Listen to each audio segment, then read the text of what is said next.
How do we, as Christians, engage with fellow believers who seem to have a completely different worldview than we do? That's what's today on the To Be the Church podcast. Welcome to the To Be the Church podcast, where we explore what it looks like to truly be the church in today's culture. Tyler, Andrew, Ben here. Cody and Brian are with us as well. Let's just jump right in. All right? Let's do this. Yes. Okay. This question came in a few weeks ago, so I don't know what episode they're speaking of. But it says, hey, I had a question about one of the things that was mentioned on yesterday's episode. Ben stated that the sexual ethic and abortion are two issues that he sees the majority of Christians as seeing as black and white, implying most Christians would see those as wrong. As a college student, I have seen so many Christians my age who really don't think abortion and homosexuality, transgenderism are wrong, or perhaps not nearly as important as other issues like gun control or immigration. I think we said that like in the podcast, that there were folks in that camp too. Usually when I've talked to these Christians, they are pretty set in their worldview and aren't going to change their minds. My question is this: how do I engage with other fellow believers who have such a radically different worldview that it almost seems like they're reading a different Bible than I am? How do I know that I'm not wrong in my own worldview when I believe such different things than they do? Ooh, great. That last question is excellent.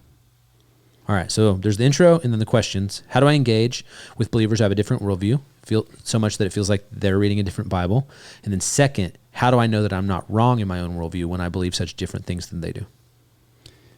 I think that second one is it would be the first question to handle. How do I know I'm not wrong in my own worldview when I believe such different things than them? I mean, you can definitely, as a college student, in an environment where people friends of yours, people your same age in life or whatever, majoring in the same thing you are, getting a similar education, maybe similar backgrounds even, and you're the minority of people who, ideological minority, let's say, about certain subjects. And how do I know I'm not wrong in my own worldview when I believe such different things than them? It's an understandable question, but what's the roots of your worldview? Like your worldview right now is being challenged by the environment around you. So what you've got to ask yourself is, where does this worldview come from? Like, where am I basing what am I basing my worldview in? What are the elements of my worldview? Like what are the sources of it? Where do I get it from, right? You probably, depending on how you grew up, you probably get some of that from your parents, maybe the church you grew up in, those things. But ultimately, you're at the stage in life, if you're a college student, where you're going to be challenged in your assumptions, you're going to be challenged in your ideology, and your temptation is going to be to simply echo what the people around you are saying, what a college professor's saying, or what the majority of people, in your friend group or whatever are saying and believing.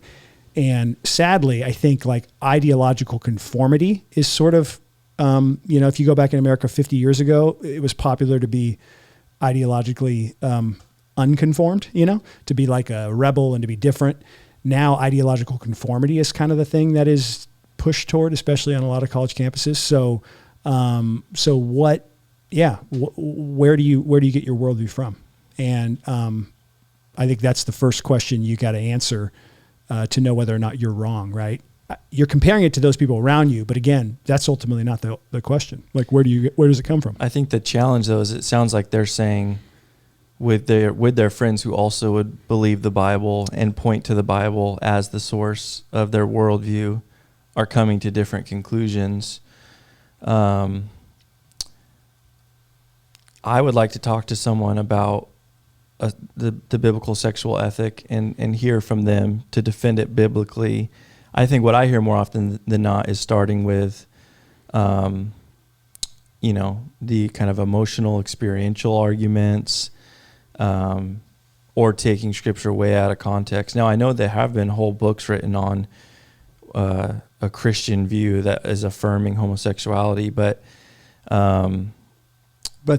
they're like a clown show. Right. Yeah. And if you actually go to the passages that they're totally reinterpreting, different than the last 2,000 years of the church, I just think it's bad exegesis that they're doing. I think they're reading their worldview into the text instead of just letting it speak for itself.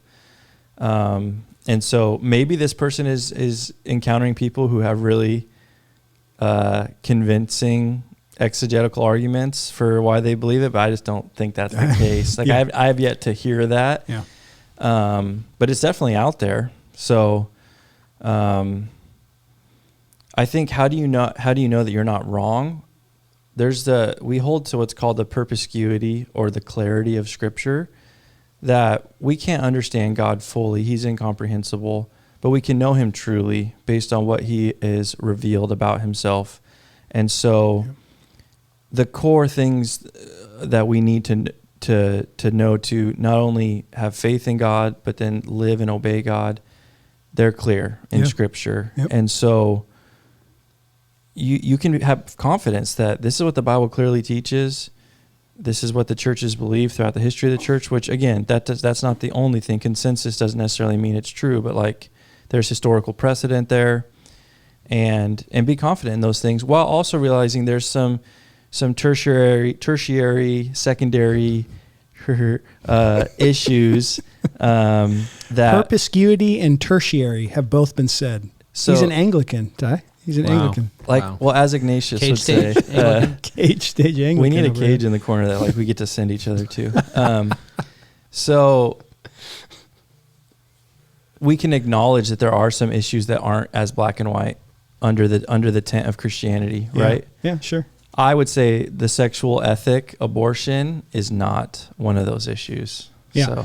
So like, and you led there in your question. You kind of assumed it in your question, and what I was begging the question on, which I think you answered well, was where do you base your worldview? You based it in Scriptures.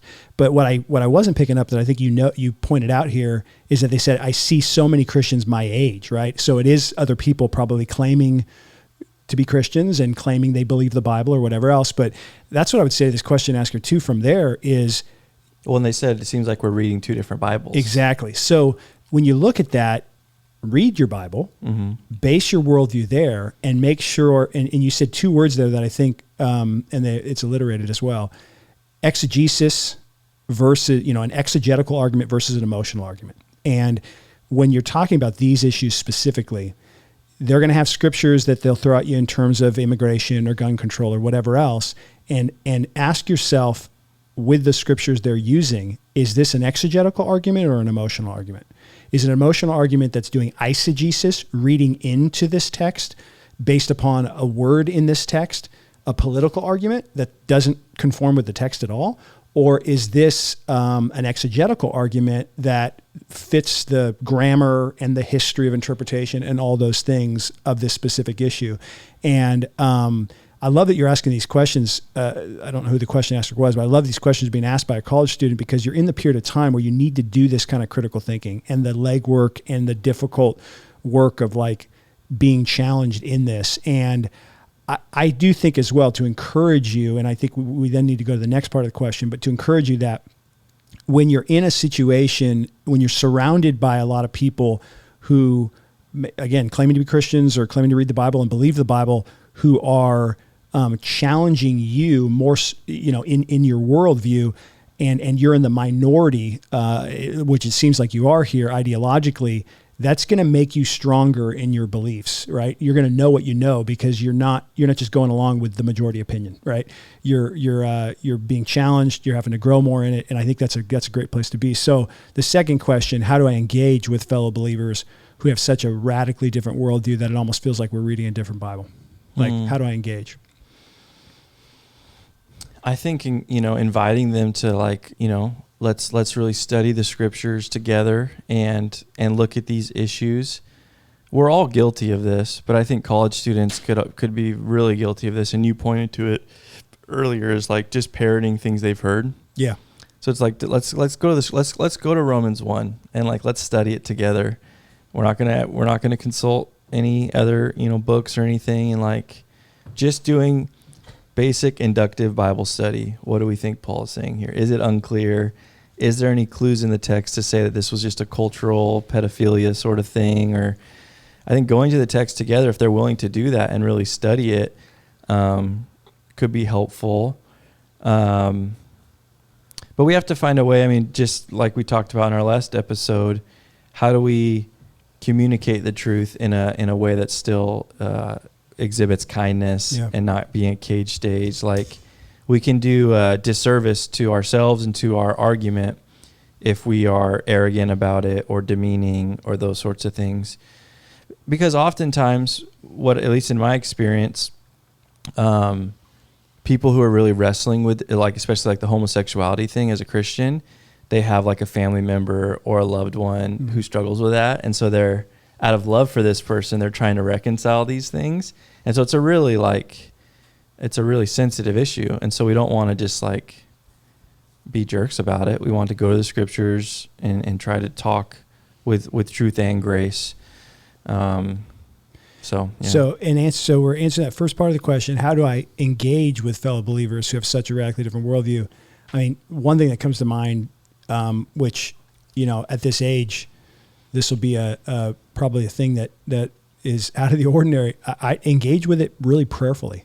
Like, when you're having those conversations with those specific people, when you're going to have a conversation like that, or when you're going to hang out with a group of people that those things come up a lot, pray about that. Pray about it beforehand. Pray that the Lord would give you, like you said, kindness, the fruit of the Spirit, self-control, but then also clarity in your study of Scripture. Do it in an informed way.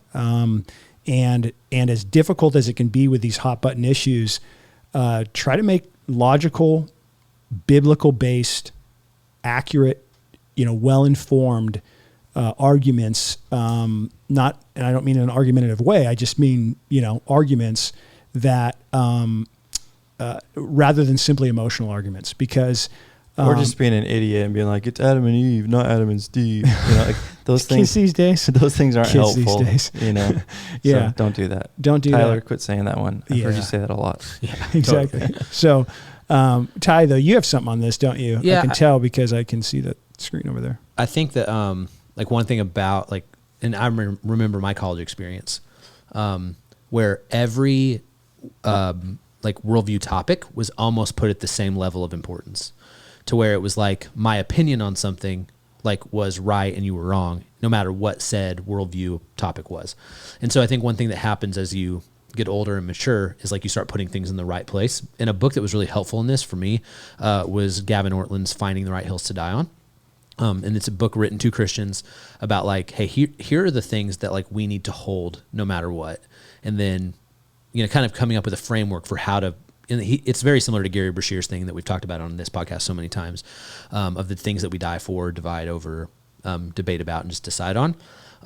Because I think what can happen a lot of times is because, like, especially a college student, you could have a parent who is really passionate about immigration, and that like in your worldview growing up, it was like this is the way Christians think about immigration because my dad's a solid Christian and that's how he thinks about immigration. And so you think that. And then you are exposed to like different ideas. And I mean, I chose immigration because I think it's one that like Christians can have very different worldviews of how their secular nation should handle incoming and outgoing people. Right. Yep. And so, so that's an example there, to where like kind of almost that assessment on the front end, like, okay, where's this like land on this hill, yeah, I don't know. I was thinking through as well. One of the tools that I use when I'm reading, a pastor or a theologian on something is I try to find their stuff on the gospel itself and how clear and well done is that? Because one thing I found over and over is that people who have drifted from traditional Christian worldview in specific areas, even like the ones that were mentioned in the question, oftentimes it's not too much beyond that they start denouncing like core tenets of the faith outside of those areas. Exactly. And so we end up seeing that a lot, to where it's like all of a sudden someone is affirming and whatever, and then like 3 years later they're like, I don't know if Jesus actually had to die on the cross. It's like that you see that a lot. And so kind of searching for what do they say about the gospel, and how that affects us as sinners. And that can be really helpful in, okay, should I listen to them on worldview issues as well? That's great. That's such a good point. Yeah. So there it is. Question asker, awesome questions. And I think the final thing on that would too be, ask the To Be the Church podcast your immigration, gun control, and abortion questions, and we will answer that. And that's how you can know your worldview is right where it needs to be. So if you'd like affirmation on your worldview, email us podcast@tobethechurch.com. We will either affirm it or obliterate it on this here YouTube channel. All right. Well, guys, I think we did it. I think we solved that one. We created some content. All right. Have a great weekend.